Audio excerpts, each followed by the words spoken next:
Hi everyone. We're going to get started shortly. We're just waiting for participants to trickle in. So I'm looking forward to sharing this information with you today.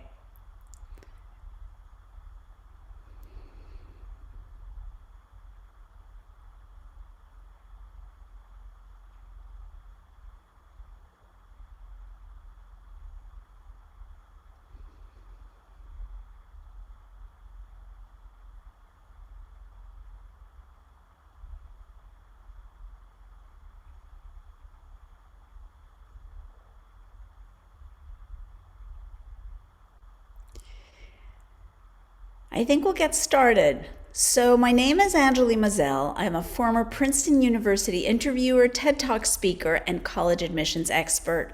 I'm also the very proud mom of a thriving 24-year-old now in grad school. At Anja Education Consultants, we have helped hundreds of students get into their top perfect match schools, including Yale and Stanford, Johns Hopkins and Vanderbilt, Swarthmore, and UT Austin, to name a few. Many of you are here today because you can clearly see that applying to college has become much more challenging. And many of you are probably feeling some combination of excitement and anxiety. So let me first begin by just acknowledging that I truly understand these feelings. And by the end of this talk today, after I outline the specific challenges and solutions, I think you're going to feel much more clear and in control of this process, but excited, confident, and aligned with what you truly want.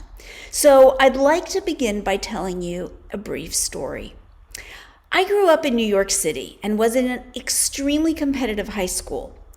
I had 5 to 6 hours of homework every night and felt oppressed by it all. I did well despite that, but I couldn't wait to get out of there and go to college. My senior year in high school was truly bizarre. My classmates and their parents got together and offered me cash to withdraw my applications after I was admitted early to Yale. Apart from the unsettling feeling that this gave me, I had not decided if I really wanted to go to that school. I wanted to see which other options would open up for me in the spring. As it turned out, I ended up going to Princeton instead. But this experience left a bad taste in my mouth.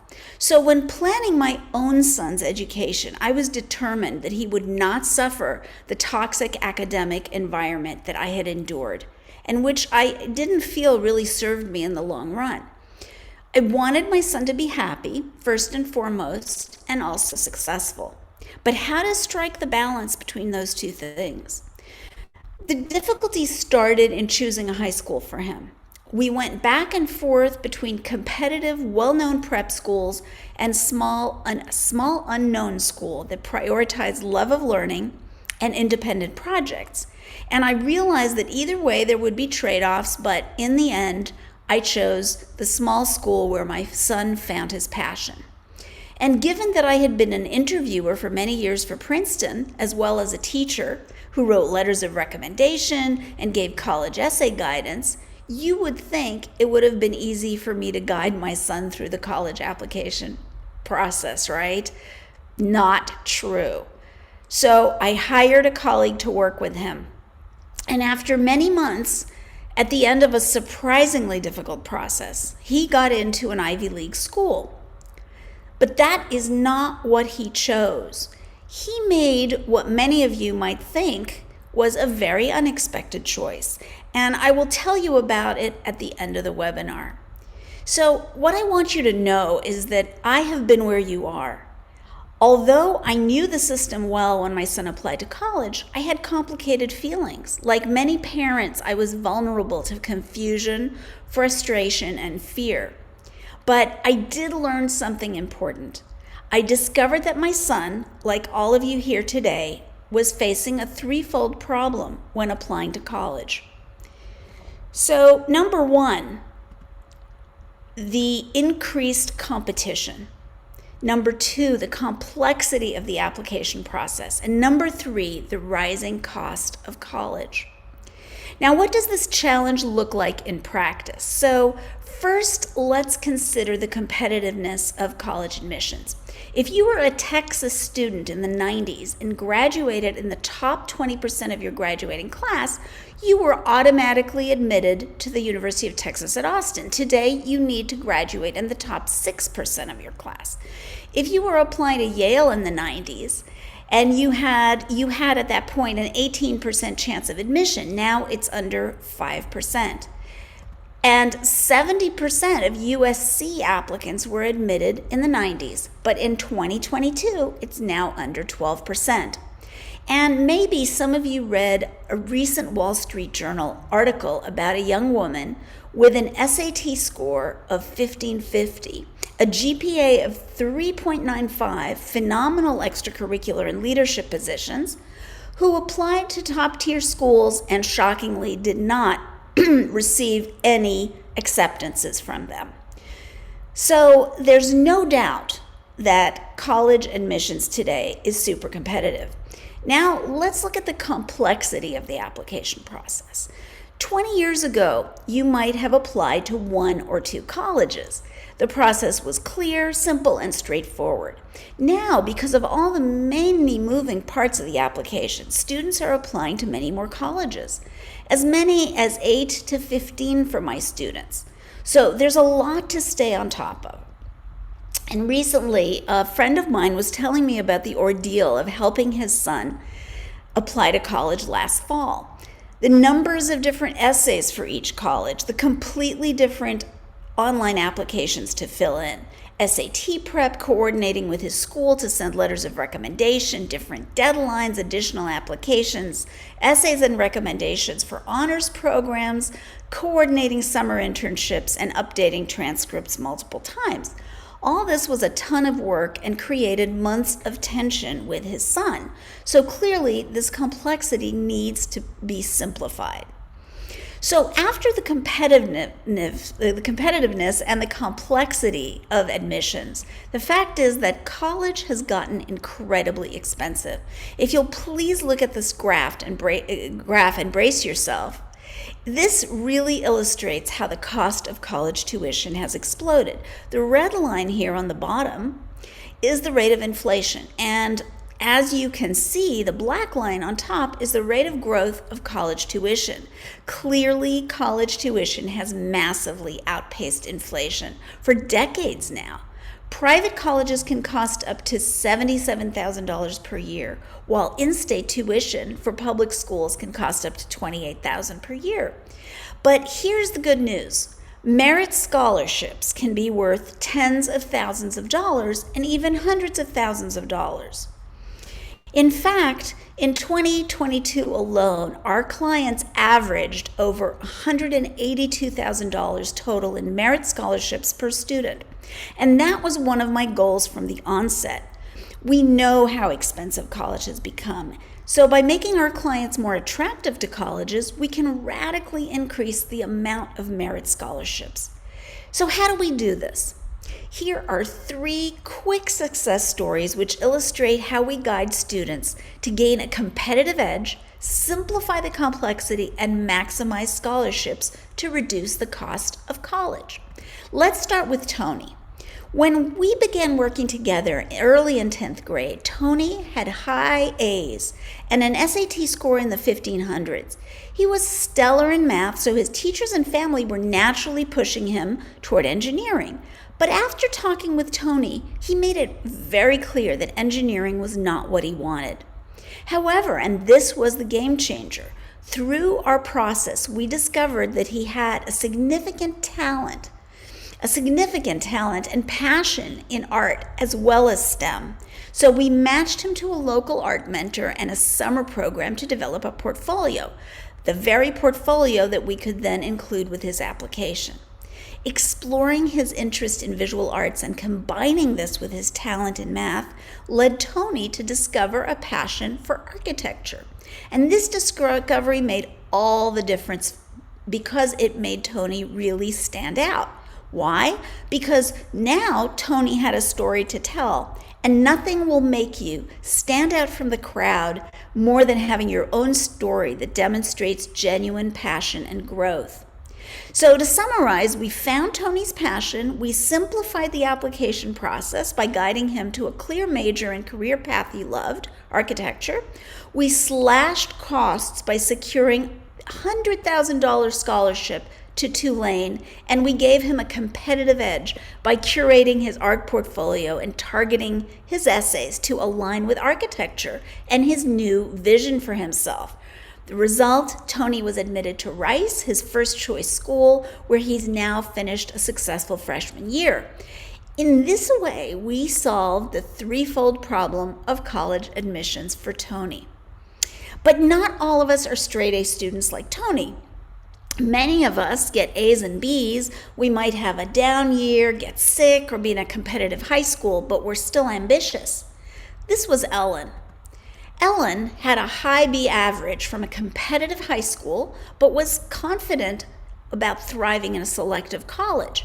When she got B's, it motivated her to get tutoring and find a college professor as a mentor, and she kept signing up for challenging classes.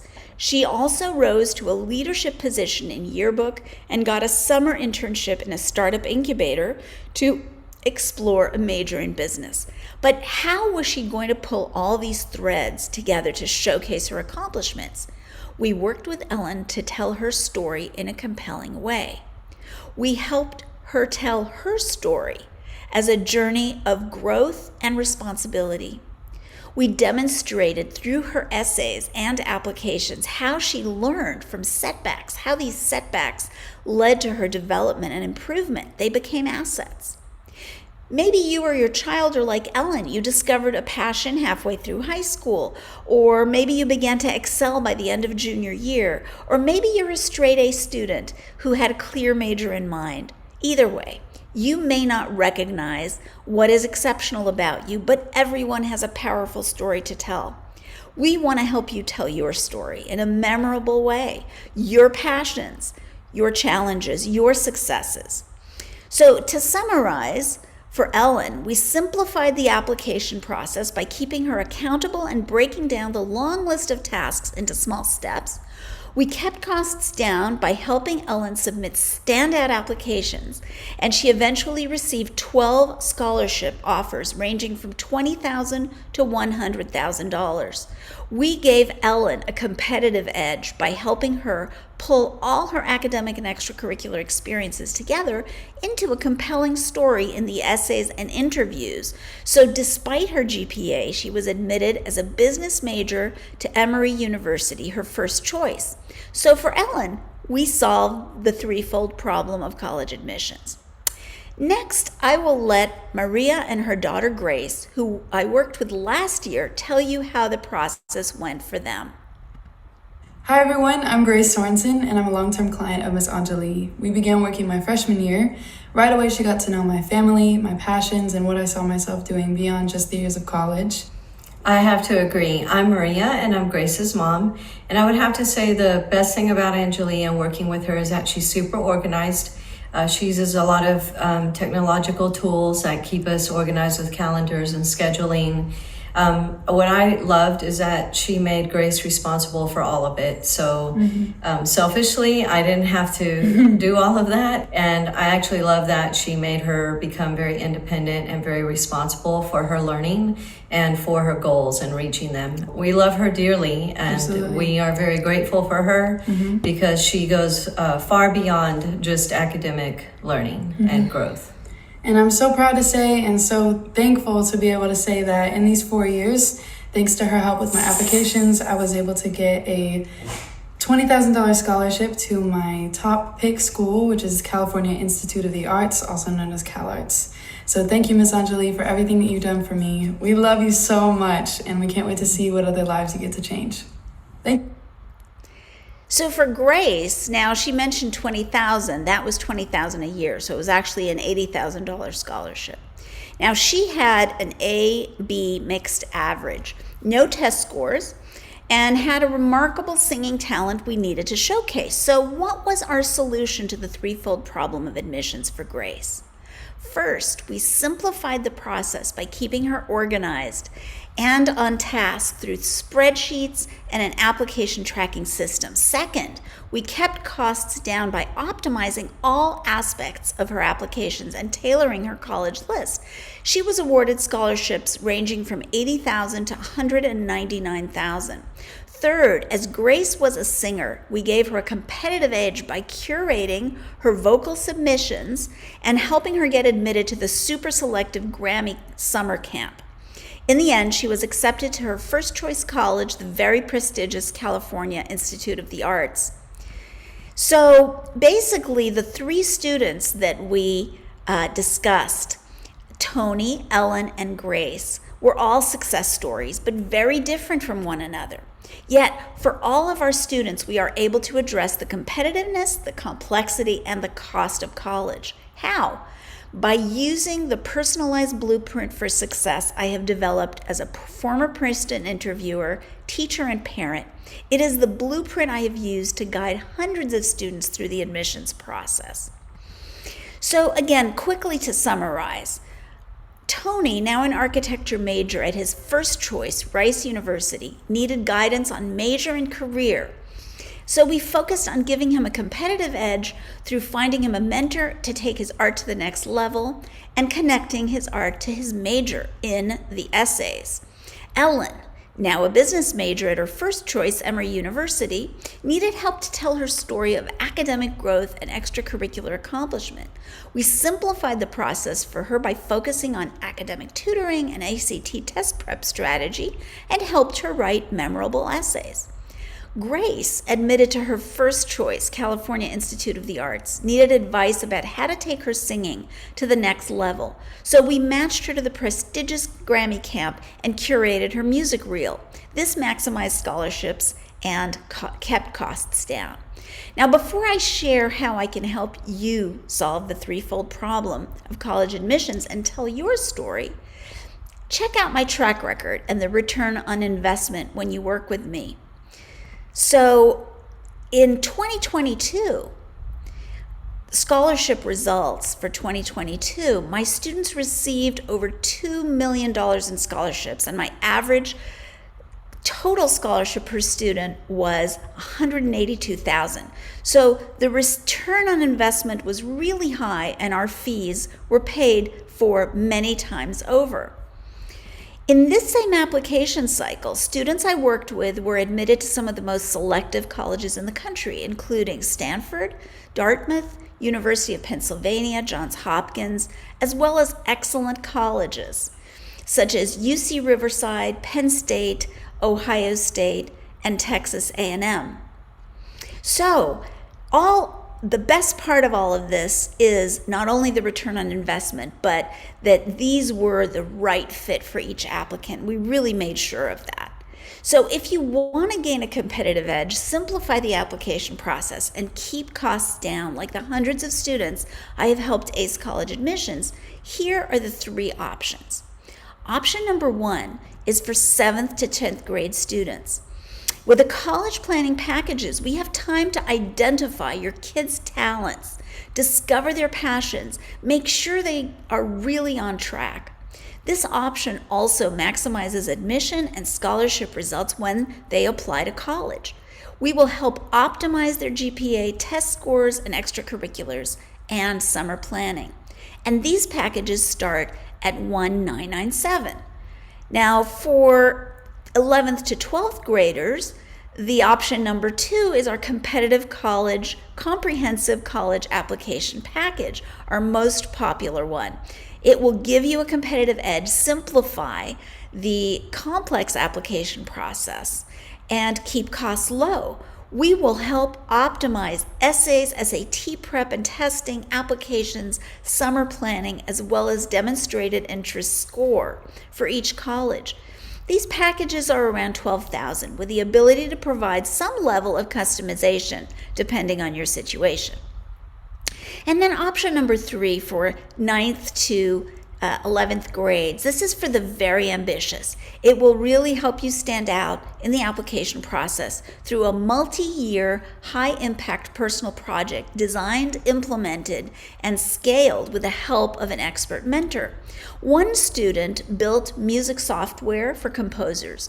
Another student created publications for hospitals to help kids after surgery, and a third produced online concerts raising tens of thousands of dollars for first responders. The goal here is to get an outstanding admissions and scholarship advantage by optimizing your resume with a high-impact project to highlight your sense of purpose, identity, and interests. Please sign up for the strategy session that we'll show you later on to get custom quotes and more details about this program. Okay, so additionally for this seminar today, in connection with NSHSS, we are offering a $500 discount on all our packages if you sign up for a free 20-minute strategy session. So when you sign up, students, please bring both parents to the session. So sign up for when they're free, and parents, please bring your spouse and your student. Sydney, our amazing moderator, will drop the sign up link in the chat now, which will give you access to that strategy session and the $500 discount. So now that I have given you the hard facts and challenges of the college admissions process, I want to finish the story about my son that I started at the very beginning. He applied to college several years ago. So at the end of the process, as I mentioned, he did in fact get into an Ivy League school. But that is not what he chose. Instead, after a lot of research, investigation, deep reflection, my son chose an amazing school, Carleton College in Minnesota, which you may not have heard of, but turns out employers, graduate schools, and prestigious fellowship boards know very well. It was by far the best choice for him, much better than the Ivy. At Carleton, my son got more attention, classes were more targeted, his professors advocated for him, and he stood out. After his freshman year in college, he was awarded the Orion Mission internship at NASA and a second Orion Mission internship the following summer. Today, he's in graduate school at an Ivy League school and tells me that in retrospect, although some disagreed with his college choice, this was absolutely the right decision for him. And best of all for me as a mom, he is happy and thriving. So parents and students, you may be anxious right now, but I can assure you there are many roads to success. Please remember that college is not a destination. The college application process can help you begin to discover a sense of purpose, which is a great first step in designing a life of meaning and financial stability. That's what I wish for all of you. So now let's see what questions you're having. And Sydney, if you could drop the link again in the sign up link in the chat, that would be wonderful. And by the way, for attending the webinar, everybody who has attended is going to receive the timelines, 2 timelines, a high school timeline, which is the 4 years of high school, and also an 11th and 12th grade timeline. So just for coming, you will receive those 2 timelines. And now I would very much like to know what your questions are. So I'm going to open up the Q&A. And so I see a question from Ashley. Over the years, have you noticed any changes in the college admissions process, either good or bad? So yeah, that's a good question. There have been changes. There are changes every year. There are some trends. Ultimately, there's one trend that's going to be toward fewer and fewer colleges are going to want the SAT, but for now, we still have to have kids prepare for them. But standardized testing, I think, eventually will be phased out. There are many other changes, as I pointed out in the presentation. College process has gotten so much more competitive, so much more expensive, and so much more complicated. So that kind of has been the trend. And, the positive side of it is that more and more colleges are developing their curriculum. They're becoming more and more attractive to students. So maybe, 20, 30 years ago, you could only get a quote-unquote good education from a limited number of schools, but that's less and less true every year. Colleges are investing a lot in programs and specialized majors. They're understanding more and more how to prepare students for the job world. There's more and more integration between employers and colleges. So there are some very positive things too. It's just a question of understanding how the system works, and then really using it to your advantage as much as possible. Ashley wanted to know about paying for by installment on the plans. Absolutely. That is no problem whatsoever. And then question about students of military veterans and veteran-related scholarships. I am not a specialist in this area, but whatever I don't know, I'm very good at finding. So I help students obtain scholarships that are very tailored to them. There are many scholarships out there for a variety of students, returning students, non-traditional students, students of different ethnicities, different geographical locations. I mean, there's so many different kinds of scholarships. So certainly the students of military veterans would fall into that category. Absolutely. Yes.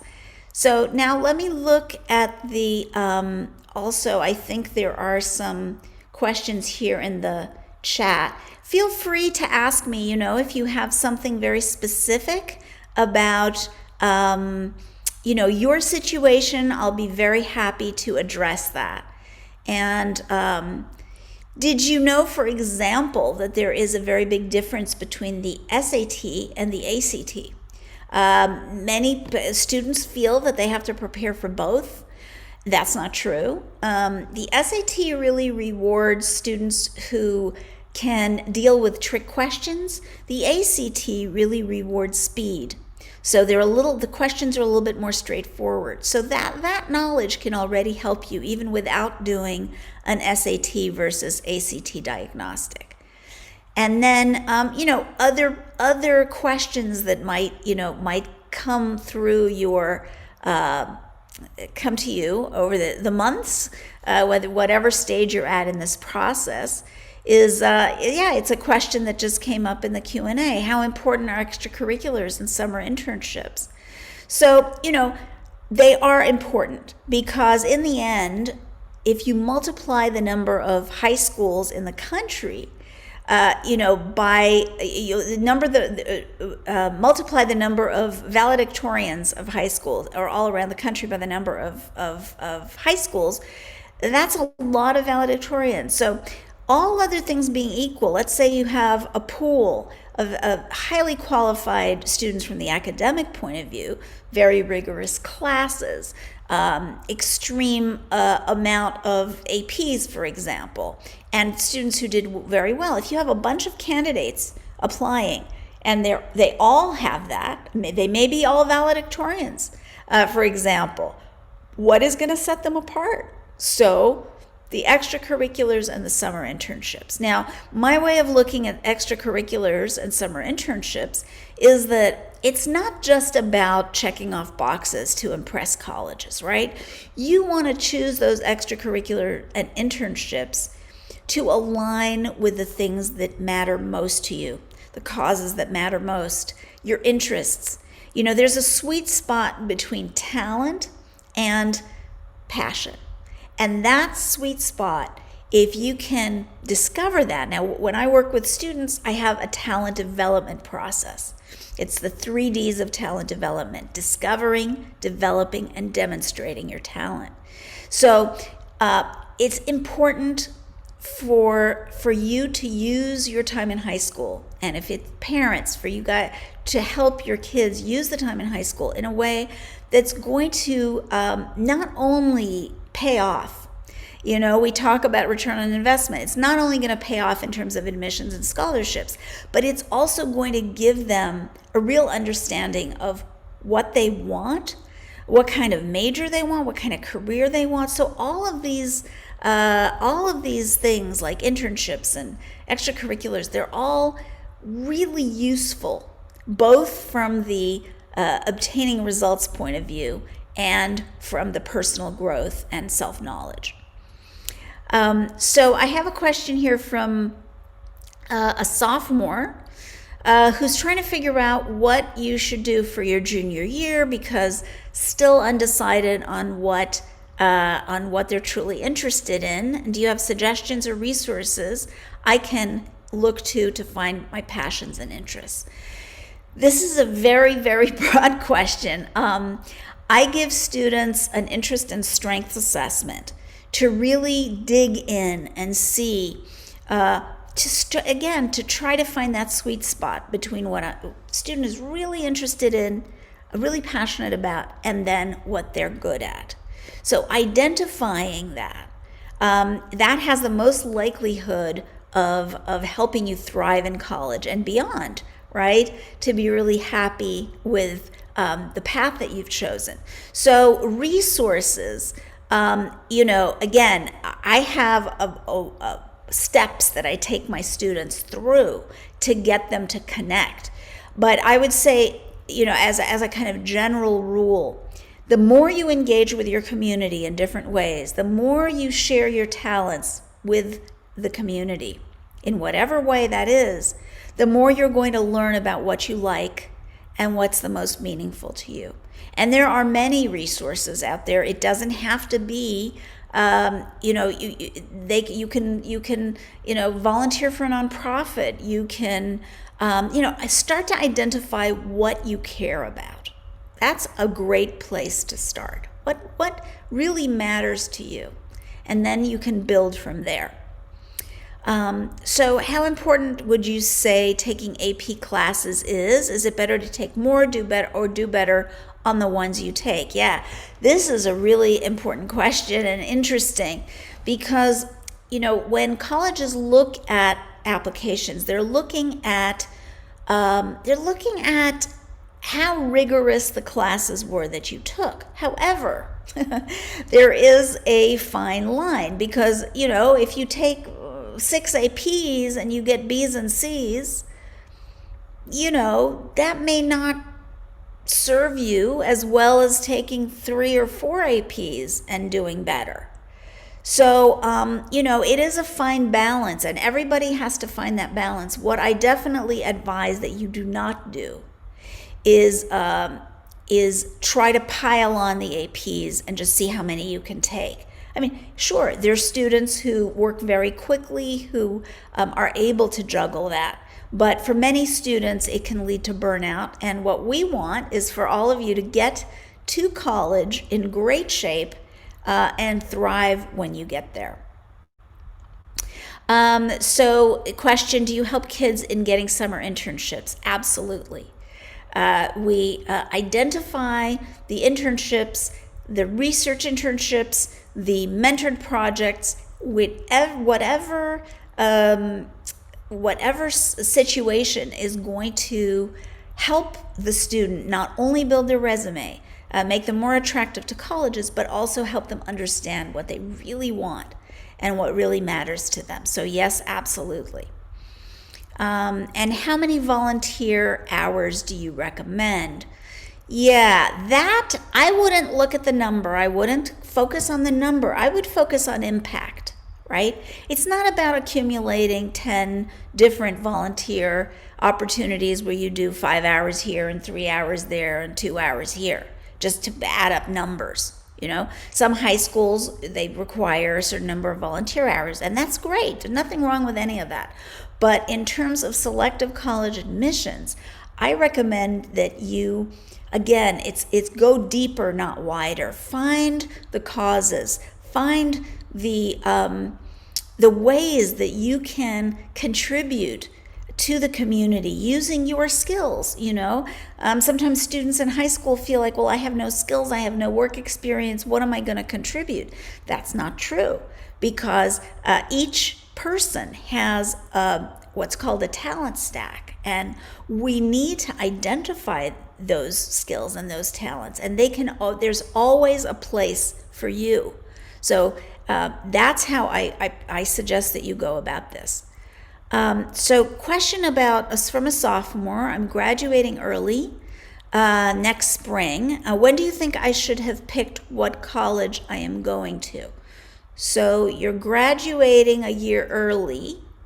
So I recommend that you start researching colleges. If you're graduating next spring, so it's like you're a rising senior basically, start researching now and this summer, and start doing your applications. If you're graduating next spring, then now this summer and early fall is the time to get everything lined up and to submit your application, so you're not having to juggle your last year in high school with writing the essays and researching the colleges. So if a school is offering both AP and IB, does it look bad on the college application if you do AP and not IB? Okay, I understand your question. Now, AP and IB, they're very different, right? AP is really more about accumulating knowledge and in a very kind of targeted way. The IB program is more about things like the extended essay and writing and critical thinking in that sense, right? Not that AP doesn't reward critical thinking, but they're just very different. What I suggest is that you make that choice aligned with your strengths, right? Are you a good writer? Do you enjoy writing? What are your favorite subjects? That kind of thing. And then make a choice, because really, again, it's not about checking off every single box and thinking, my gosh, if I check off every single box, colleges are going to want me. It's not like that. It's being very selective. And remember when I talked about the story that each student tells and how to pull all the threads together? That's what this is about. It's really about getting to know yourself, making the choices for classes and for extracurriculars and for summer that really align with who you are and what matters to you. Because the more you can do that now, believe me, the happier you're going to be even as an adult.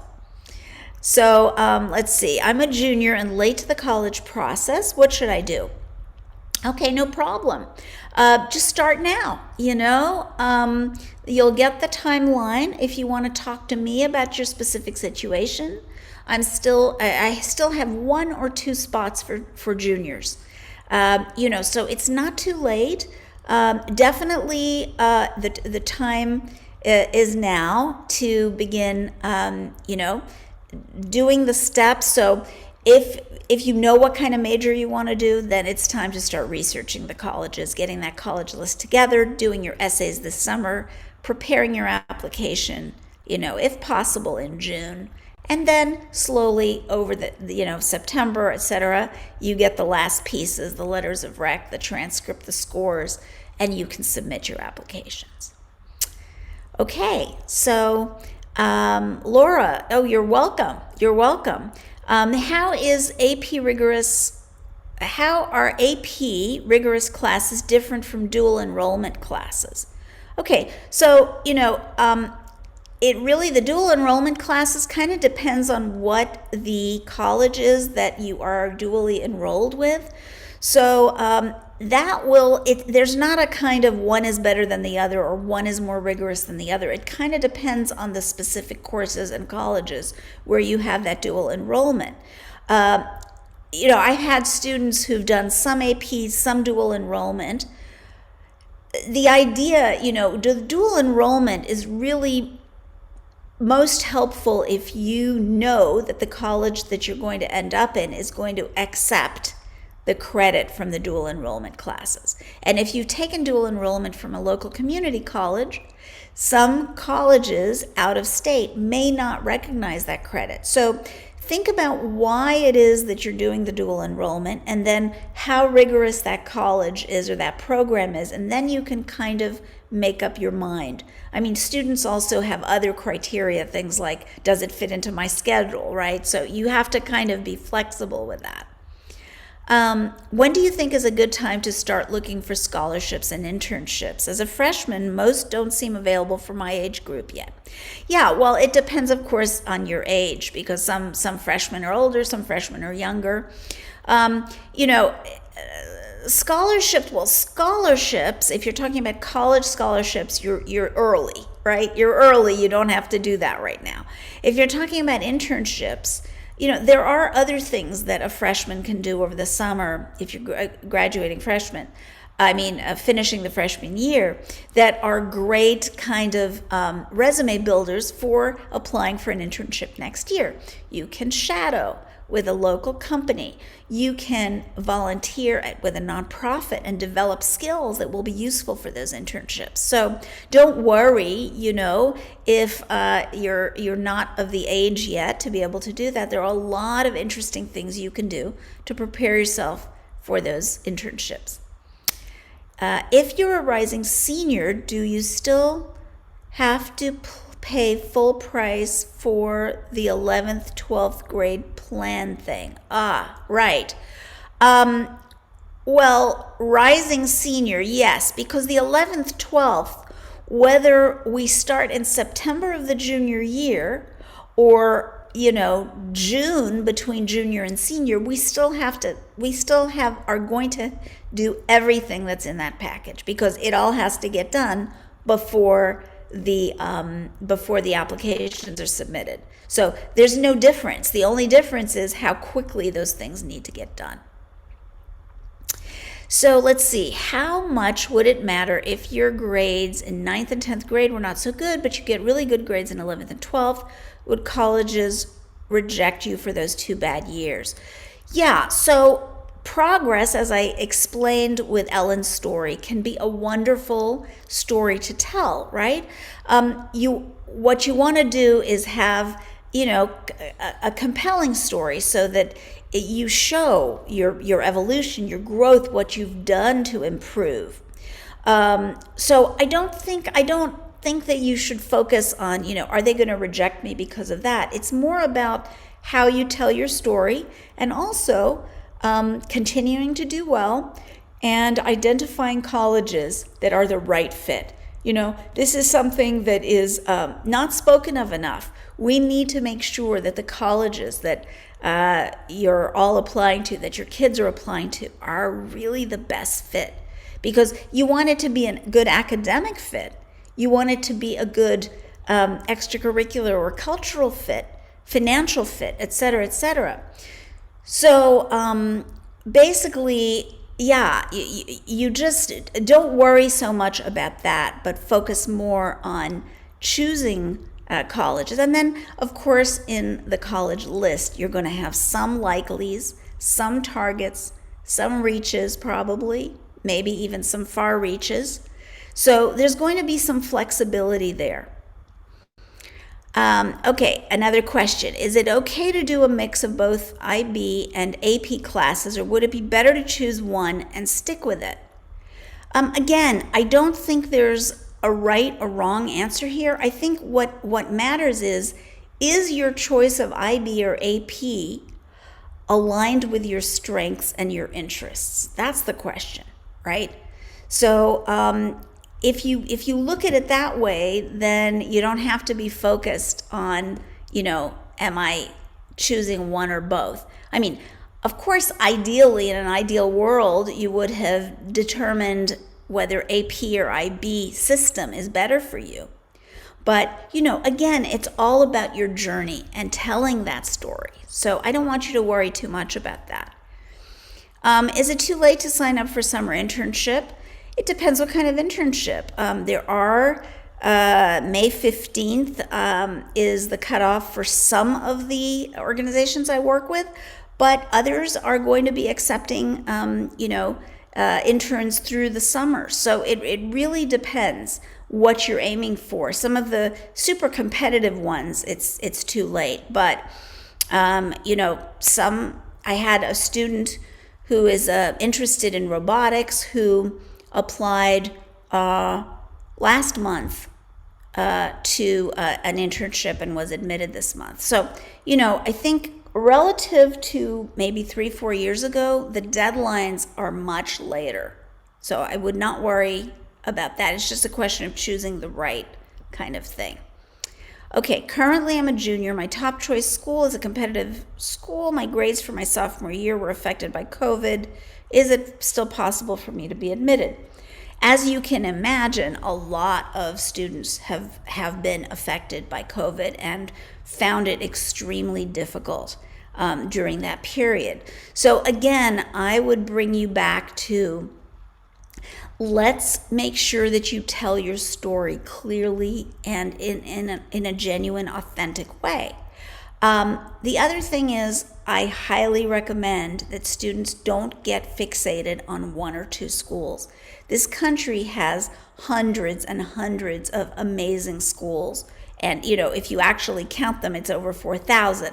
But, there are so many. Now, I do understand that sometimes students are limited by geography and all that, but I encourage you to do research, start to listen, and start to learn about different schools. A great resource is the FISC guide, FISC, F-I-S-K-E.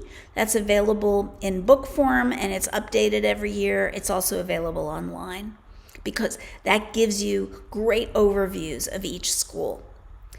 Okay, another question. My top choice school is an Ivy League school. How do I know whether or not the school is actually a good choice for me? Great question. That's about fit, right? What is fit? What is fit?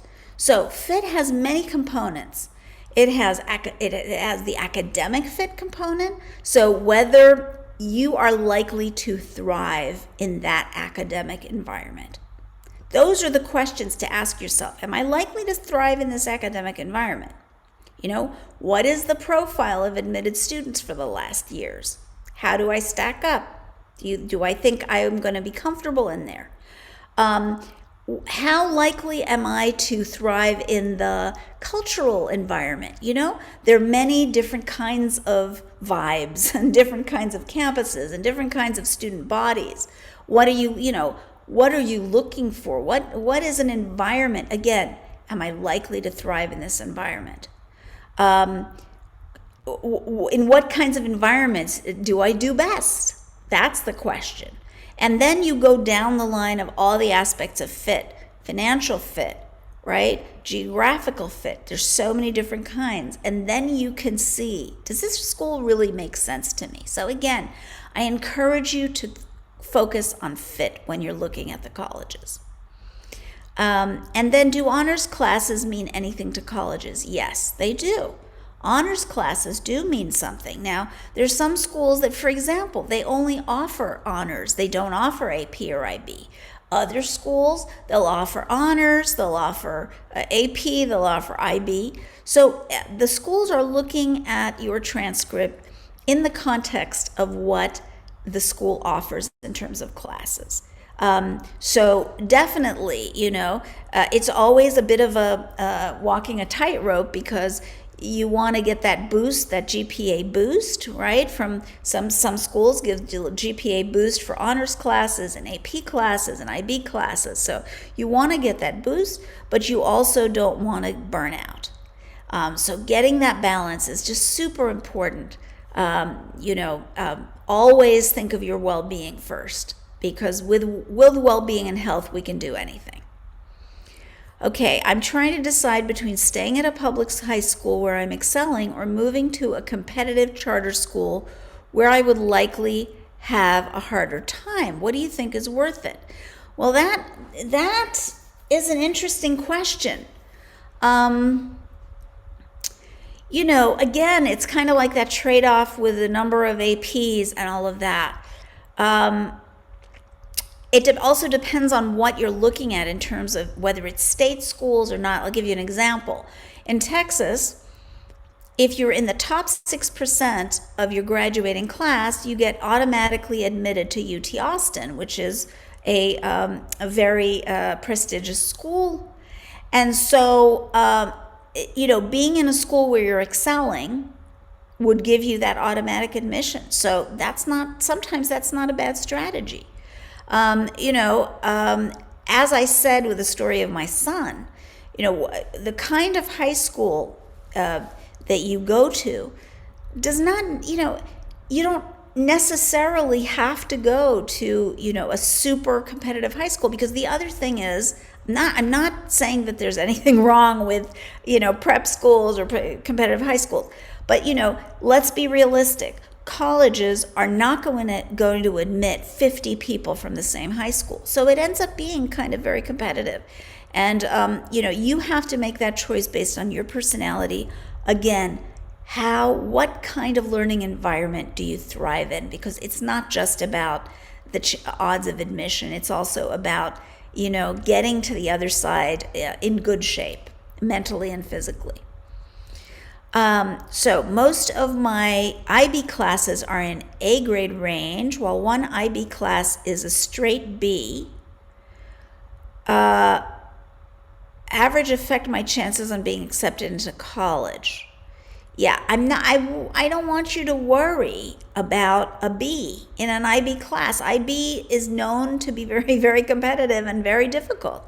I don't know if you made a note of those stories that I told you about Ellen, for example. But again, it's about the right fit schools, right? And I have interviewed multiple students who apply to Princeton, and the ones who end up being admitted, they don't all have they're not all straight A. They're not all 80 or 1600 on the SAT. It's more subtle than that. So don't allow a B to condition you so that you think, oh my gosh, my chances are done. But of course, it depends on your college list. So it's important to have a balanced college list. My recommendation is 3 likelies, 3 targets, and then build as many reaches as you want above that. Because, you want to have great options. And every single school on that list should be a school that you would love to go to. Not just, well, if I don't get into one school, then I'll end up there. Not like that. Okay. Can you please repeat the college review resource you spelled earlier? Yes. FISKE, FISKE. I'm gonna put it in the chat, okay? I just put it in the chat for you, Laura. Very good. Okay, well, I think we can wrap it up. Thank you so much for being here, and I wish you all an amazing high school experience and wonderful college process. Bye for now. Thank you, everyone.